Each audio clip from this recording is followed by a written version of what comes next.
திருவண்ணாமலை மாவட்டம் கலைவாணர் அரங்கத்தை 2 நாட்கள் குத்தகை எடுத்துக்கொண்டு வெகு சிறப்பான 2 நிகழ்ச்சிகளை நடத்தி காட்டியிருக்கிறது. அதுதான் திருவண்ணாமலை மாவட்டத்துடைய சிறப்பு.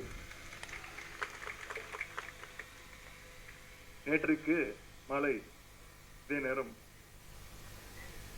அமைச்சர் பொதுப்பணித்துறை அமைச்சர் அண்ணன் வேலு அண்ணன் அவர்கள் எழுதிய கலைஞர் எனும் தாய் என்ற புத்தகத்தை நம்முடைய முதலமைச்சர் அவர்கள் வெளியிட்டார்கள். ஒரு மிக சிறப்பான நிகழ்ச்சி. அதில் கலந்து கொண்ட முதல் பிரதியை பெற்றுக்கொண்ட சூப்பர் ஸ்டார் திரு ரஜினிகாந்த் அவர்கள் எல்லோரும் பாராட்டி பேசினாங்க. திரு ரஜினிகாந்த் அவர்கள் கிட்டத்தட்ட 45 நிமிடம் நம்முடைய தலைவரை பற்றியும் கலைஞரை பற்றியும் பாராட்டி பேசினார். அவர் குறிப்பிட்ட ஒரு விஷயத்தை மட்டும் இங்கே நான் பகிர்ந்து கொள்ள விரும்புகின்றேன். என்ன சொல்றேன்னா, எவ்வளோ தலைவர்கள் பிறந்திருக்கிறாங்க, வளர்ந்திருக்கிறாங்க, வாழ்ந்திருக்கிறாங்க, சாதிச்சிருக்கிறாங்க. ஆனா தமிழ்நாட்டில் மட்டுமல்ல, இந்தியாவில் மட்டுமல்ல, உலகத்திலேயே எந்த தலைவருக்கும் இப்படி ஒரு நூற்றாண்டு நிகழ்ச்சியை எந்த இயக்கமும் இதுவரை நடத்தியதும் கிடையாது, நடத்துவதற்கான வாய்ப்பும் கிடையாது. அந்த அளவுக்கு திராவிட முன்னேற்ற கழகம் கலைஞருடைய நூற்றாண்டை வெகு சிறப்பாக கொண்டாடி இருக்கிறது. அதற்கு என்னுடைய வாழ்த்துக்கள். அதற்கு காரணம் நம்முடைய கழக தலைவர் முதலமைச்சர் மட்டுமல்ல, அமைச்சர் பெருமக்கள் மட்டுமல்ல, கழக நிர்வாகிகள் மட்டுமல்ல, மிக மிக முக்கிய காரணம் முத்தமிழ் டாக்டர் கலைஞருடைய உயிரினும் மேலான அந்த உடன்பிறப்புகள் தான் காரணம் என்று குறிப்பிட்டிருந்தார். அதன் தொடர்ச்சியாக இன்றைக்கு இந்த பொறியாளர் அணி நிகழ்ச்சி நடந்து கொண்டிருக்கிறது. அண்ணன் பொன்முடி அண்ணன் பேசும்பொழுது, அமைச்சர் அண்ணன் பொன்முடி அண்ணன் பேசும்பொழுது குறிப்பிட்டு சொன்னார், அவருக்கு ஒரு ஏக்கம், அவர் இன்ஜினியர் படிக்க முடியவில்லையே. எனக்கெல்லாம் அந்த ஏக்கம் இருந்ததே கிடையாது. நான் அதற்கான முயற்சியே எடுக்கவே இல்லை. நாங்க படிக்கும் போதெல்லாம் இந்த MBBS அந்த பக்கமே தலை வச்சு படிக்கக்கூடாது. அண்ணன் தயாநிதி மாறன்லாம் இருக்கிறாங்க. நாங்களாம் MBBS இன்ஜினியர் பக்கமே போக மாட்டோம். நேரா BCom முடிச்சுட்டு அப்படியே பிசினஸ் பார்க்க போயிடுறது. அதே மாதிரி அண்ணன் பொன்முடி அவர்கள் பேசும்போது சொன்னார், அண்ணன் தயாநிதி மாறன் அவர்களுக்கு மூத்தவர்களை கண்டால் பிடிக்காது என்று. அப்படியெல்லாம் கிடையாது. நானே சொல்கின்றேன், அண்ணன் தயாநிதி மாறன் அவர்கள் எனக்கு மூத்தவர் தான். எனக்கு எல்லாருமே சமம் தான். இன்னும் சொல்ல போனா இங்க இருக்கிறதுலே மிகவும் சின்னவன் நான் தான். இருந்தாலும் இந்த சின்னவனுக்கு இந்த வாய்ப்பை கொடுத்த பொறியாளர் அணிக்கு என்னுடைய நன்றியை தெரிவித்துக் கொள்கின்றேன். நினைவு பரிசாக பசுமாடு போன்று ஒரு பொம்மையை கொடுத்திருக்கிறார்கள். டெல்டா மாவட்டத்துக்கு அடையாளம் என்று சொன்னார்கள். உண்மையான பசுமாடை கொடுத்திருந்தாவது கொஞ்சம் உபயோகமாக இருந்திருக்கும். இருந்தாலும் அதற்கும் இந்த நேரத்தில் என்னுடைய நன்றியை தெரிவித்துக் கொள்கின்றேன். கலைஞருடைய நூற்றாண்டை முன்னிட்டு பொறியாளர் அணி சார்பாக மாநில அளவில் நடத்தப்பட்ட பேச்சு போட்டியில் வெற்றி பெற்ற மாணவ செல்வங்களுக்கு பரிசளிக்கும் நிகழ்ச்சியில் பங்கேற்று உங்களை எல்லாம் சந்திப்பதில் மிகுந்த பெருமை அடைகின்றேன், மகிழ்ச்சி அடைகின்றேன். கலைஞருடைய நூற்றாண்டை முன்னிட்டு கழக தலைவர் அவர்கள் இங்கே அண்ணன் SKP கருணா அவர்கள் சொன்னது போல ஒவ்வொரு அணிக்கும் 3 இலக்குகள் கொடுத்திருந்தார்கள். அந்த வகையில் பொறியாளர் அணிக்கு வழங்கப்பட்ட முக்கியமான பணிதான் இந்த கலைஞர் நூற்றாண்டு பேச்சு போட்டி. அதேபோல் எங்களுடைய இளைஞர் அணிக்கும் தலைவர்கள் கொடுத்த 3 முக்கிய இலக்குகள். 1, பேச்சு போட்டி. தலை சிறந்த 100 பேச்சாளர்களை இளம் பேச்சாளர்கள் தேர்வு செய்து கொடுக்க வேண்டும் என்று. அதற்கான பணிகளை, தேர்தல் பணிகள் இருந்ததுனால சென்ற 10 நாட்களுக்கு முன்பு ஆரம்பித்து சென்ற வாரம் சனி ஞாயிறு இன்றும் தமிழ்நாட்டின் பல்வேறு இடங்கள்ல, பல்வேறு மாவட்டங்கள்ல இளைஞர் அணியினுடைய பேச்சு போட்டி என் உயிரினும் மேலான என்ற தலைப்பில் நடைபெற்றுக் கொண்டிருக்கிறது.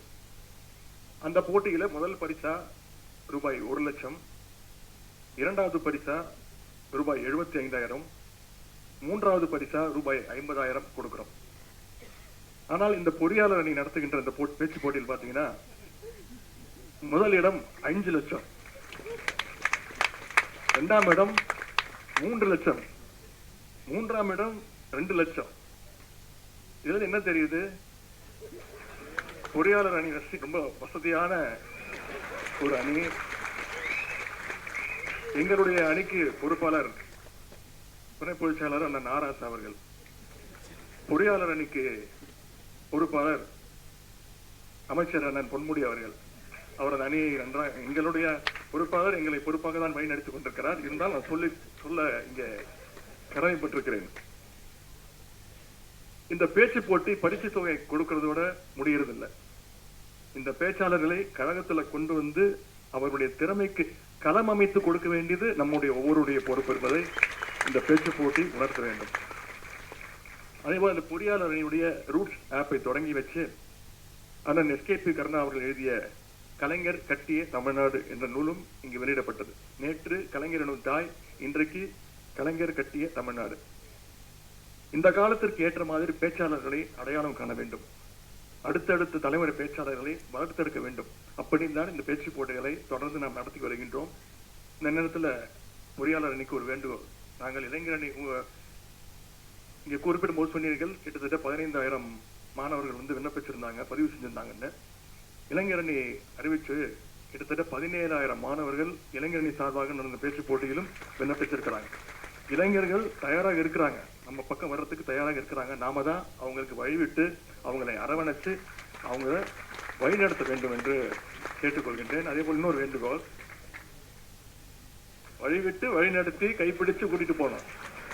நேற்று ரஜினிகாந்த், சூப்பர் ஸ்டார் ரஜினிகாந்த் அவர் பேசும்பொழுது எதற்கு தெரியுமா மிகுந்த அதிகமான கைத்தட்டல் நீங்கள் கேள்விப்பட்டிருப்பீங்க.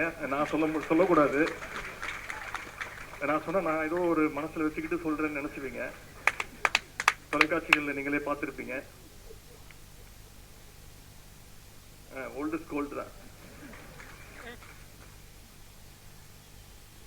ஒரு வேண்டுகோள், இளைஞரின் சார்பாக இந்த வரவேற்பை பார்த்துட்டு நாங்கள் ஒரு முடிவு செஞ்சுக்கிறோம். இனிமே வருடா வருடம் இந்த பேச்சு போட்டி நடத்த வேண்டும் என்று. அதேபோல் பொறியாளர் அணியும் வருடா வருடம் இதை நடத்த வேண்டும். வருடா வருடம் இதே பரிசு தொகையை நீங்கள் கொடுக்க வேண்டும். பொறியாளர் அணிக்கும் பேச்சுக்கும் என்ன சம்பந்தம் அப்படின்னு நீங்க சிலர் நினைக்கலாம். தந்தை பெரியார், பேரறிஞர் அண்ணா, முத்தமிழ் கலைஞர், இனமான பேராசிரியர், நம்முடைய தலைவர்கள், நம்முடைய முதலமைச்சர் தலைவர் அவர்கள் எல்லோருமே பாத்தீங்கன்னா வார்த்தை பொறியாளர்கள், லாங்குவேஜ் இன்ஜினியர்ஸ் அப்படின்னு பெருமையாக சொல்லலாம். அதனால்தான் பொறியாளர் அணி சார்பில் கலைஞர் புகழ்பாடுகின்ற இந்த பேச்சு போட்டியை நடத்துறது மிகவும் ஒரு பொருத்தமான நிகழ்ச்சி. இங்கே நம்முடைய கொள்கை பேராசிரியர், கழகத்துடைய துணை பொதுச் செயலாளர் மாண்புமிகு அமைச்சர் அண்ணன் பொன்முடி அவர்கள் வந்திருக்கிறாங்க. அதே போல் எதிரிகளை தன்னோட பேச்சாளர் நடுங்க வைக்கின்ற கலைஞர் அவர்களுடைய வாயால் பாராட்டை பெற்ற தகத்தகாய சூரியன் கழகத்துடைய துணை பொதுச் செயலாளர் அண்ணன் ஆசா அவர்கள் வந்திருக்கிறாங்க. மூத்த அமைச்சர் அண்ணன் திரு ராஜகண்ணப்பன் வந்திருக்கிறாங்க. இவங்க முன்னாடிலாம் நீங்க பரிசு பெறுறது, பாராட்டப்படுறீங்கன்னா உண்மையிலே இது உங்களுக்கு கிடைத்திருக்கக்கூடிய மிகப்பெரிய ஒரு பாராட்டு, மிகப்பெரிய ஒரு வாய்ப்பு. எந்த இயக்கத்திலையும் இல்லாத வகையில திராவிட முன்னேற்ற கழகத்துல மட்டும்தான் தலைவர் முதல் தொண்டர்கள் வரை பேச்சாளர்கள் அதிகமாக இருந்துகிட்டு இருக்காங்க. அதை இன்னும் அதிகப்படுத்தணுங்கிறது தான் இந்த நிகழ்ச்சியுடைய, இந்த போட்டியுடைய ஒரே நோக்கம். தந்தை பெரியார், பேரறிஞர் அண்ணா, முத்தமிழர் கலைஞர் என நம் தலைவருடைய பேச்சு திறமைக்கு, தமிழ் அந்த வளத்திற்கு ஏராளமான உதாரணங்கள் உண்டு. அது ஒரு சில உதாரணங்களை மட்டும் இங்கே நான் குறிப்பிட விரும்புகின்றேன். தந்தை பெரியாரும் பேரறிஞர் அண்ணாவும் ஒரு பொதுக்கூட்டத்திற்காக சிவகங்கைக்கு போறாங்க. சிவகங்கை அந்த கூட்டத்திற்கு எதிர்ப்பு தெரிவித்து பழைய செருப்புகளை எல்லாம் வச்சு சில பேர் இந்த கூட்டத்திற்கு வரக்கூடாது, எதிர்ப்பு தெரிவிக்கணும்னு பழைய செருப்புகளை எடுத்து அதை தோரணமா கட்டி அதை அங்க அமைக்கிறாங்க. நம்முடைய திராவிட கழகத்துல அந்த செருப்பு தோரணத்தை அடித்து எறியணும் அப்படின்னு முயற்சி செய்யற போது அதை தடுத்து நிறுத்திய தந்தை பெரியார் அவர்கள் சொல்றார், பொதுவா இலையில பூல தான் தோரணம் கட்டுவாங்க. இந்த இலை பூ எல்லாம் எல்லா இடத்துலயும் வெகு சுலபமா தாராளமா கிடைக்கும். ஆனா அதை விட்டுட்டு நமக்காக ரொம்ப மெனக்கெட்டு பழைய ஒத்த செருப்பையெல்லாம் தேடி தேடி கண்டுபிடிச்சு இந்த தோரணத்தை கட்டியிருக்காங்க. ஆகவே நம்ம அவங்களை திட்டக்கூடாது, பாராட்டணும்னு சொன்னார். இதை கேட்ட எதிராளிகள் வெட்கி தலை குனிஞ்சு போனாங்க. அண்ணாவுடைய பேச்சாற்றலுக்கு உதாரணங்களை சொல்ல போனா இந்த ஒரு கூட்டம் பத்தவே பத்தாது. வெந்த புண்ணுல வேலை பாய்ச்சின மாதிரி மாற்றாந்தோட்டத்து மல்லிகைக்கும் மனம் உண்டு. இதெல்லாம் இப்ப இருக்கக்கூடிய மாணவர்கள் பல பேர் ஏதோ பழமொழின்னு நினைச்சிட்டு இருக்கிறாங்க. ஆனா இதெல்லாம் அண்ணா அவர்கள் சொன்ன ஊமைகள், எக்ஸாம்பிள்ஸ். அது மட்டும் இல்ல, வார்த்தைகள். உறுப்பினர், வேட்பாளர், சட்டப்பேரவை, இப்படி தமிழுக்கு புது புது வார்த்தைகளை தந்தவர் பேரறிஞர் அண்ணா. இதையெல்லாம் விட மிகப்பெரிய பெருமை, தமிழ்நாட்டிற்கு தமிழ்நாடு என்று பெயர் வைத்தவர் நம்முடைய பேரறிஞர் அண்ணா அவர்கள். அந்த பெயரை மாற்றுவதற்கு ஒரு கும்பல் முயற்சித்துக் கொண்டிருக்கிறது. நம்முடைய திராவிட முன்னேற்ற கழகம் இருக்கும் வரை அது நடக்கவும் விடமாட்டோம், நடக்கவும் நடக்காது. அண்ணாவுடைய தம்பி கலைஞருடைய பேச்சாற்றலை பற்றி நான் சொல்லி உங்களுக்கு தெரிய வேண்டுமா? பாமர மக்கள்கிட்ட பேசுறப்ப ஒரு தொடக்கப்பள்ளி ஆசிரியர் மாதிரி பேசுவார். அதே போல ஆய்வாளர்கிட்ட பேசும்பொழுது ஒரு ரிசர்ச் கைட் மாதிரி பேசுவார். அரசியல் மட்டுமல்ல, மேடை பேச்சிலையும் கலைஞரை வெல்லுவதற்கு யாருமே கிடையாது.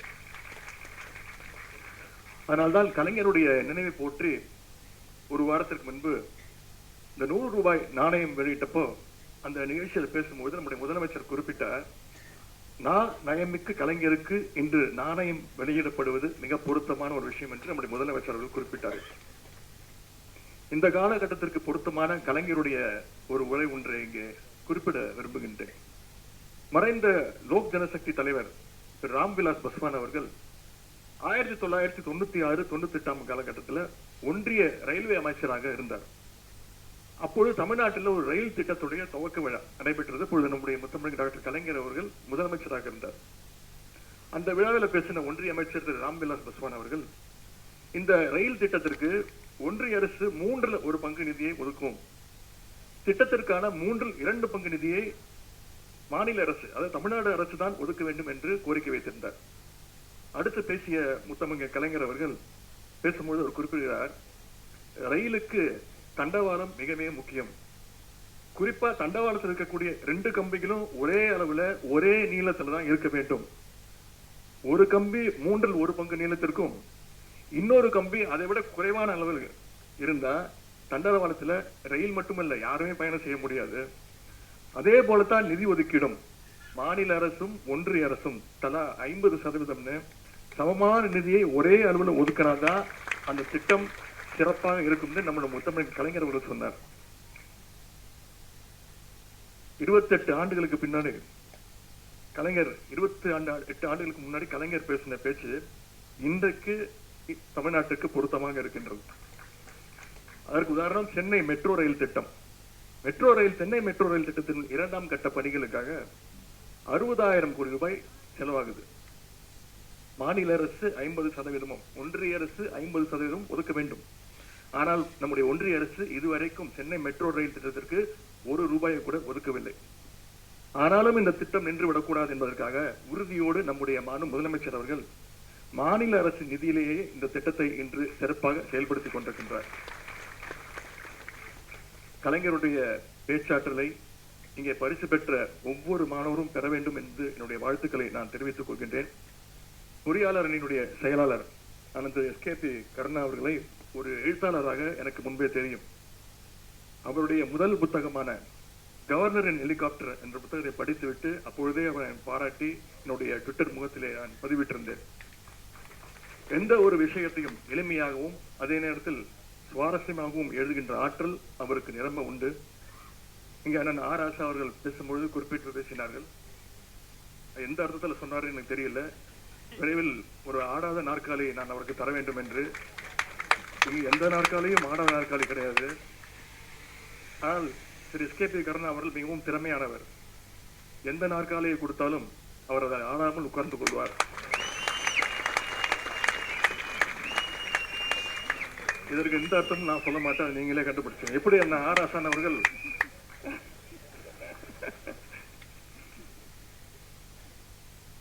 எங்களுடைய இளைஞரணின் சார்பாக நடத்துகின்ற, அவர் சொன்னார், இளைஞரணின் சார்பாக அந்த சோசியல் மீடியா விழிப்புணர்வு நிகழ்ச்சி தமிழ்நாடு முழுக்க அவருக்கு பயணம் பண்றதுக்கு அந்த வாய்ப்பை கொடுத்தோன்னு.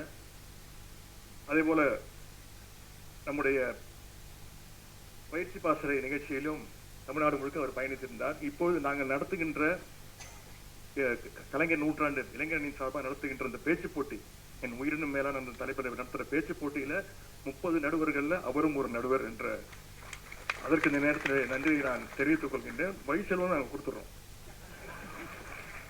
எத்தனை புத்தகங்கள் எழுதினாலும் எத்தனை பேர் எழுதினாலும் தீராத வாழ்வு முத்தமிழ் கலைஞருடைய பெருவாழ்வு என்று கூறிக்கொண்டு, எனவே அண்ணன் எஸ்கேபி கருணா அவர்கள் எழுதிய கலைஞர் கட்டிய தமிழ்நாடு புத்தகம் தமிழர்கள் அனைவரும் சென்று சேர்ந்திட நான் விரும்புகின்றேன்.